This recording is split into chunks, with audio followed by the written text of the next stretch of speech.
திண்டுக்கல் பேருந்து நிலையம் எதிரே உள்ள கடைக்குள் நேற்று மதியம் அரசு பேருந்து விபத்தை ஏற்படுத்திய நிலையில் ஓட்டுநர் தற்போது சஸ்பெண்ட் செய்யப்பட்டிருக்கிறார். அது தொடர்பான அண்மை செய்திகளை பார்த்து வருகிறோம். மேலும் விவரங்களை கொடுப்பதற்காக செய்தியாளர் பிரேம் இணைப்பில் இருக்கிறார். பேசலாம்.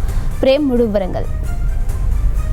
அம்ருஷ், திண்டுக்கல் பேருந்து நிலையத்திலிருந்து நேற்று மதியம் தேனிக்கு அரசு பேருந்து இயக்கப்பட்டு இருந்தது. பேருந்தை பழனிசாமி என்ற ஓட்டுநர் இயக்கியுள்ளார். பேருந்து நிலையத்தில் இருந்து சிறிது தூரம் வெளியே சென்ற போது எதிரே உள்ள கடையில் பேருந்து புகுந்து விபத்துக்குள்ளானது.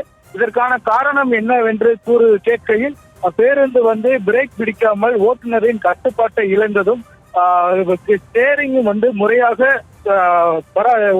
செயல்படவில்லை என்ற குற்றச்சாட்டு எழுந்துள்ளது.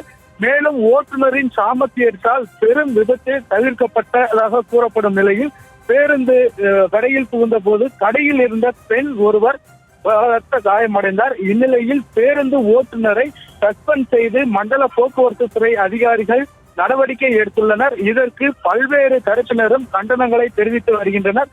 அதாவது அரசு பேருந்துகள் முறையாக பராமரிக்கப்படாமல் மிகவும் பழுதடைந்து இருப்பதாகவும் இதனால் தொடர்ந்து பயணிகள் பாதிப்புக்குள்ளாகி வருவதாகவும் இந்நிலையில் இதனை சரி செய்வதை விட்டுவிட்டு தற்பொழுது பேருந்து ஓட்டுநர் சஸ்பெண்ட் செய்யப்பட்டுள்ளதற்கு பலரும் தங்களுடைய கண்டனத்தை தெரிவித்து வருகின்றனர். அம்ரோஸ், விவரங்களை வழங்கியமைக்கு நன்றி பிரேம்குமார். செய்திகளை உடனுக்குடனும் துல்லியமாகவும் தெரிந்து கொள்ள சப்ஸ்கிரைப் பண்ணுங்க.